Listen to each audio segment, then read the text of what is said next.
basura, mga pekeng balita agad mabubura. Mga troll farm, malamang susuko na, dahil kami ang bebenga, humanda ka na. Mga makachina, benga, benga. Mga fake news, benga, benga. Salbahing dedes, benga, benga.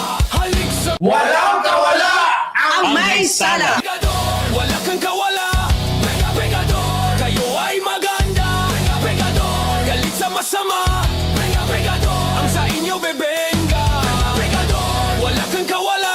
Benga, bengador, kayo ay maganda. Benga, bengador, galit sa masama. Benga, bengador, ang sa inyo bebenga. The narrative of the former Senator Antonio Sani Trillanes said, mga kababayan, Bagaman hindi ito opisyal na mandato, karapatan naman daw niya ito bilang individual.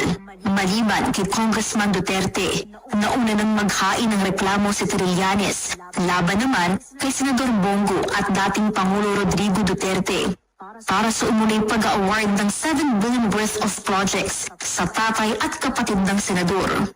Kaugnay nito, may buwelta si Trillanes sa Independent Commission for Infrastructure. ano to? Mga kababayan ko. Oh. Ano to? Kaya yun ang panawagan ko rito sa ICI. Kung yan, dalawa na yan, na napaka-obvious na mga kaso, hindi nyo maimbestigahan, eh magsara na lang kayo. Ito yung pinakamalaking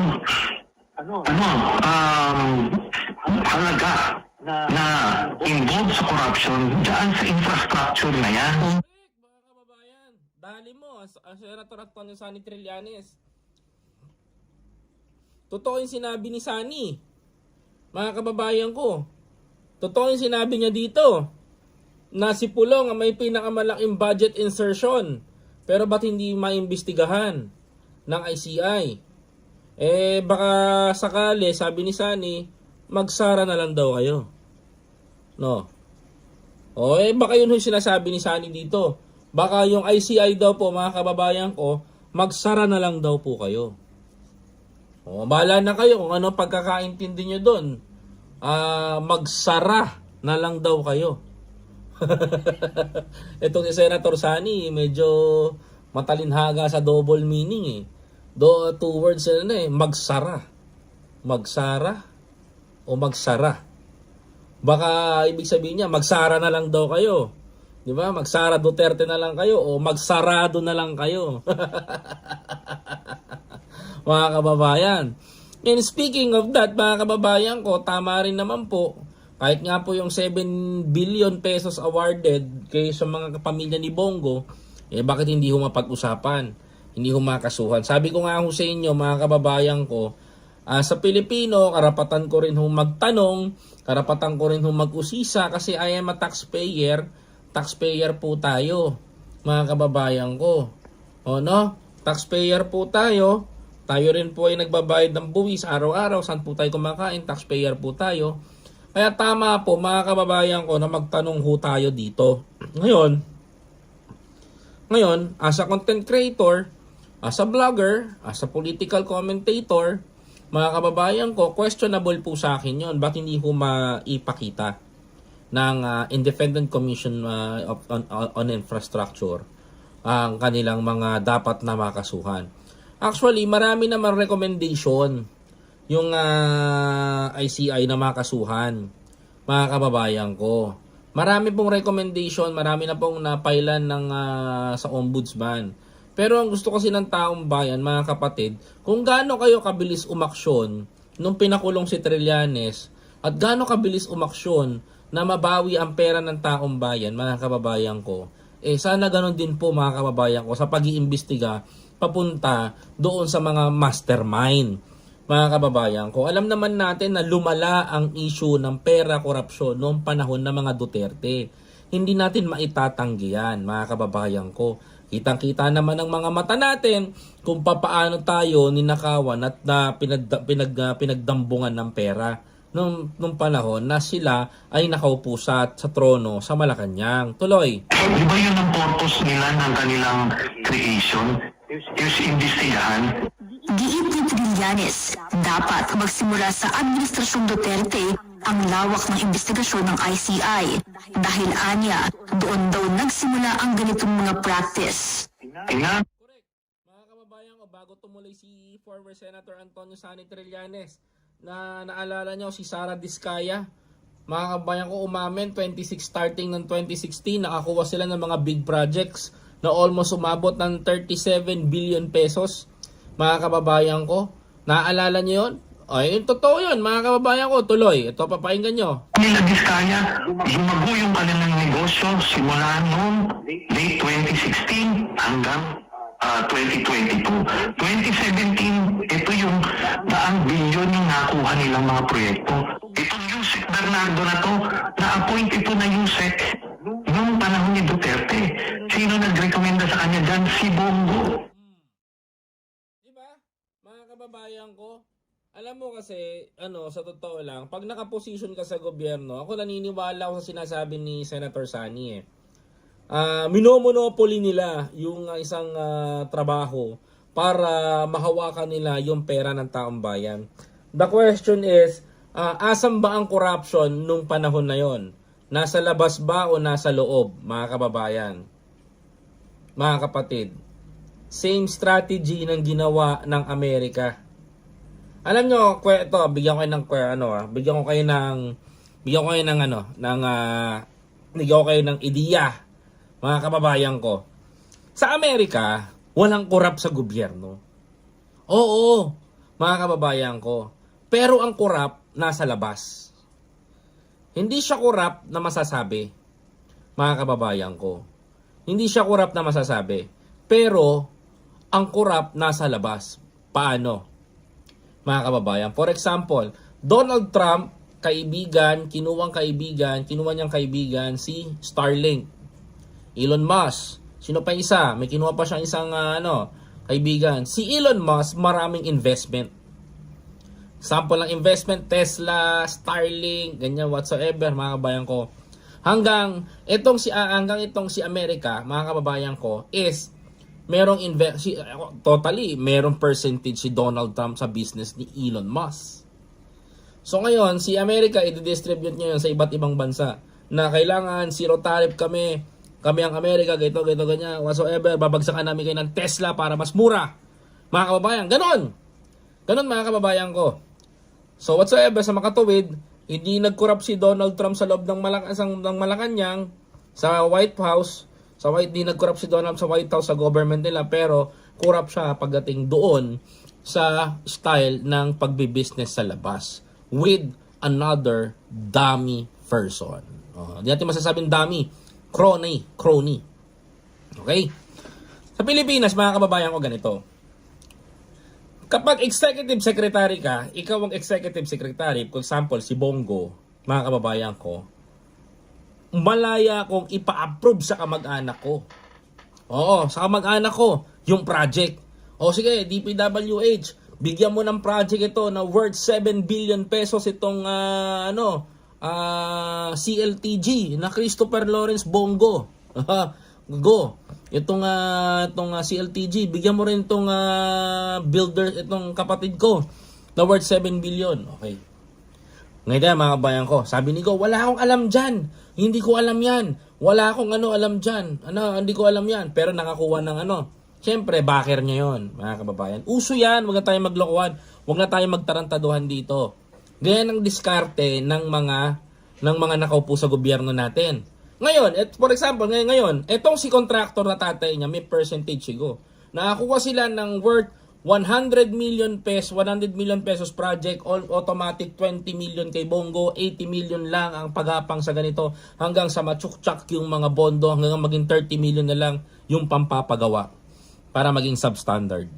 Overpricing, the more overpricing, mga kababayan ko, the more mga kababayan, the more silang kikita. Kaya po overpricing yung pagpapagawa ng mga flood control. Ngayon, mga kababayan ko, paano kumikita ang isang politiko? Backer system. Okay? Mga kababayan ko, same what happened to Chis Escudero at doon sa contract ko, isang engineer na involved sa kanya, nag-donate kuno ng 30 million. Pero binagsakan nila ng project. Diba? Para maging malinis ang pera, mga kabayan ko, kailangan donation. Donation kay politiko, no? Ang tawag doon, lagay. Mga kababayan, para bigyan ulit ng project. So ngayon, mga kababayan ko, yan din ang nangyari sa Diskaya. Kinokontak si Diskaya ng mga taga-gobyerno, babagsakan nila ng proyekto, tapos may percentage sila. At inamin ni Diskaya, mga kababayan ko, na naglalagay sila talaga at nagbabribe ng mga kontraktor at mga politiko upang makuha nila yung project. Kasi mga kababayan ko, ganyan kahudas ngayon. Kaso nga lang, malinis sana yan. Legal sana yan. Kagaya ng sa Amerika. Si Elon Musk nag-business sa buong mundo gamit ang Tesla. Pag bumili ka ng Tesla, percentage si company ni Elon Musk, may percentage din si Trump. Pero this time sa Pilipinas, legal sana yan. Kaso according to the Constitution, kapag nakaupo ka sa gobyerno at nakakuha ang pamilya mo ng mga kontrata sa loob ng sa ating bansa, ay pinagbabawal hanggang third degree ng iyong lahi. Sa makatuwid, sa kaapo ni Bongo ay bawal makakuha. But sa case ni Bongo, ay nakakuha kapatid niya at ang tatay niya, mga kababayan, first degree. So nga mga kababayan ko, malinaw na may paglabag sa batas. Pero ba't hindi iniimbestigahan ng ICI? Bakit? Bakit ayaw imbestigahan ng Independent Commission on Infrastructure itong issue ni Bongo? Ano ang meron? Yan din po ang tanong ko. Yan din po ang tanong natin. Mga kababayan ko, tuloy. Diba? Nanindigan ito na hindi hihina ang kanyang reklamo dahil lang sa pagpanaw ni former DPWH Undersecretary Cabral dahil may kaukulang records at dokumento namang mas makapagtitibay sa umuling insertions ni Duterte. Sa isang statement, sinabi ni Congressman Duterte na lahat ng proyektong nakuha niya mula 2020 hanggang 2022 para sa Davao City ay na-implement at opisyal na sinertify ng DPWH ang completion nito. Paano ako maniniwala kay Congressman Pulong Duterte na sinertify dito samantalang kayo ang nakaupo during that time? What happened to Cabral? Sa hindi na nga kinaya, nag-suicide na. And nag-admit na rin si Congressman Pulong Duterte, sinabi niya na may 49 million ka na natapos. Meron pang another hello po Ma'am LB, meron pang 3 million. Sige, 49 na lang, sabihin na natin. So yung 49 billion na ba yan? 49 billion na ba yan? Dapat ba sa distrikto lang ng Davao? Napapaisip na kayo mga dilis, Ang sabi ko kanina, according sa batas, 1 billion lamang kada taon ng budget ng isang distrikto. Bakit umabot ng 49 billion pesos ang naging project mo na insertion? Paano nangyari yun? That's the question.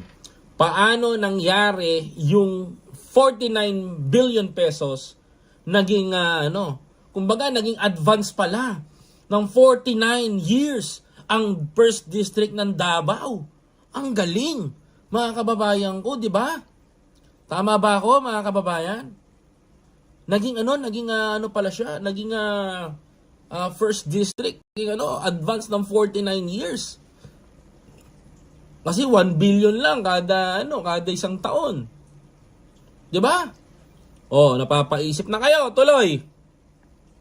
Patuloy daw ang transparency efforts ng mambabatas at maaari rin daw tignan ng publiko ang mga kaukulang dokumento sa DPWH website para ma-verify ang completion ng mga proyekto. Mga kababayan, di ako naniniwala dito. Ang hirap ng maniwala kay Pulong. Mga kababayan ko. It's very hard to i-define yung sinasabi ni Pwedeng i-check sa Hindi, kung ako sa'yo, makumatapang kapakita mo, mag-videohan mo yung project mo. Yan ang hamon ko. Kung talagang may project itong si Pulong, kung talagang may project ito, videohan mo. Ipakita mo sa taong bayan. Total naman, nagbablog yung kapatid mo. Ayan pa, magpaliwanag kayo. Di ba? Hindi na yung eto natapos sa DPWH. Ano ka ba? Mga niloloko nung panahon nyo. Natural, tatapusin yan. Panahon nyo nga naging kurap Mario Joseph naman, Congressman Pulong nakakasuya naman to. 'Di ba? Nakakasuya naman tong si Kong Pulong. Diyos ko, wag nga kami, iba na lang. Pwede ba, Congressman Pulong? Para sa Agenda Weekend, Elijah Bonzo, Billionaire News Channel. Yan ang ginagawa nila. So, ayaw nyo pang maniwala? Mananahimik na lang ba kayo? Ako, hindi. Kasi bakit? Kasi gusto ko, yung pera ng taong bayan na pupunta sa taong bayan at sa tamang kilalalagyan. Kawawa tayo mga Pilipino kung babalik ang mga Duterte sa Malacanang. That is the worst day ever.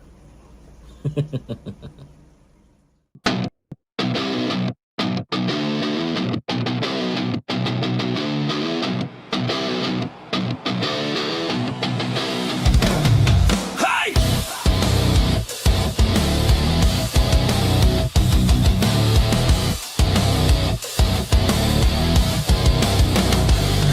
Pagalog ka ang utak, hindi na uubra. Mga pekeng balita agad mabubura. Mga troll farm, malamang susuko na. Dahil kami ang bebenga, humanda ka na. Mga makachina, benga, benga. Mga fake news, benga, benga. Salbahing dedes, benga, benga. Halik sa Walang kawala ang may sala. Pegador, wala kang kawala. Benga, Pegador, kayo ay maganda. Benga, Pegador, galit sa masama. Benga, Pegador, ang sa inyo bebenga. Benga, Pegador, wala kang kawala.